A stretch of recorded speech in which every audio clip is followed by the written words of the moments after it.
Time for our series, Kindness 101, where Steve Hartman and his children tell us about stories built around kindness, built around character, and talk to people who've mastered those qualities. This morning's lesson is in grace. It belongs to a pair of adoptive parents who created a remarkable blended family to raise their son.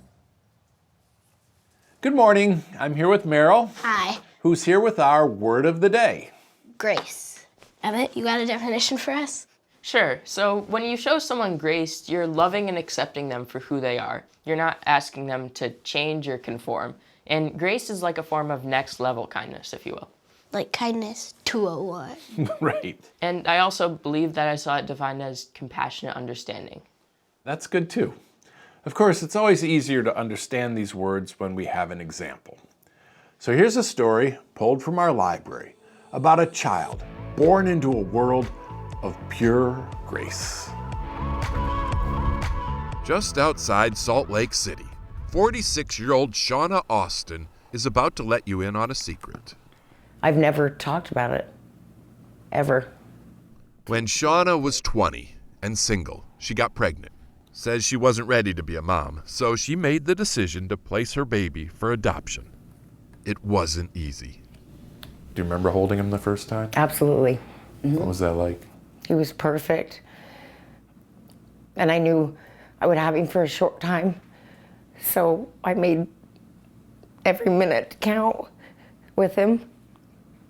She called the boy Riley and says she held him for 72 hours straight until the time came to let go.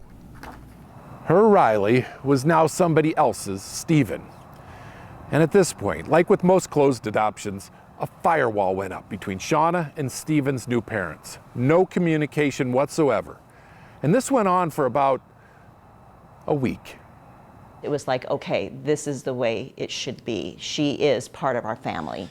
Adoptive parents Jennifer and Chris Schobinger say they had no interest in excluding the birth mother. You know, you can't have too many people loving you, right? Why couldn't he be both of ours? So, year after year, they sent Shauna piles of pictures and these bound books detailing Stephen's every major and minor milestone, like this complete list of his vocabulary. All so that when Shauna was ready and Stephen was ready, they could pick up right where they left off. The two reunited when Stephen was 7. Shauna taught him how to fish, and they have been reeling in the memories ever since.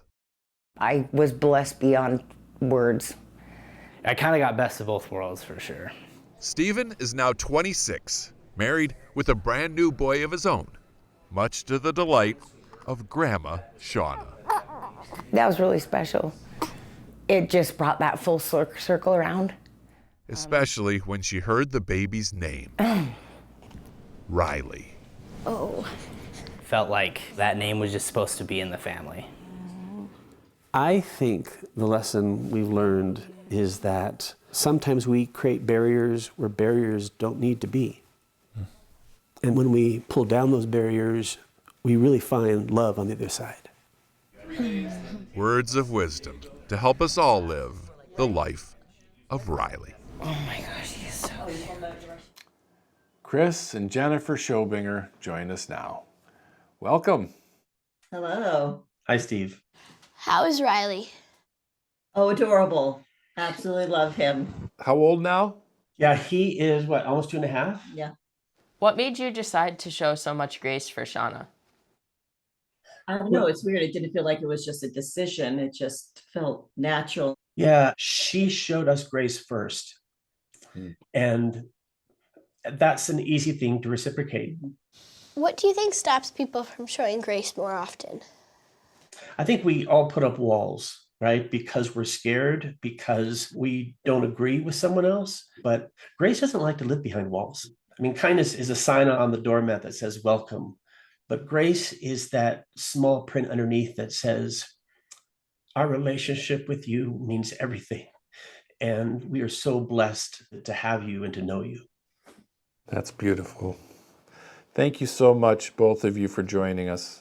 Thank you so much. Yep. Bye-bye. You know, like you said before, Meryl, this is sort of a master's class in kindness. But grace is our ultimate goal. And I think the story of Riley gets us all one step closer to finding it. We'll see you next time. Until then, stay kind. They did it again. I know. I- Fine print. The fine Yes, print, Grace yeah. with the fine print. And the fact that we do put up walls in places where we don't necessarily need to, I think people should review their walls Yep. today and ask And just yourself, maybe is it bring 'em down? necessary? Maybe Just bring them bring 'em down. down. Maybe keep them there, but just review them. That's all I ask.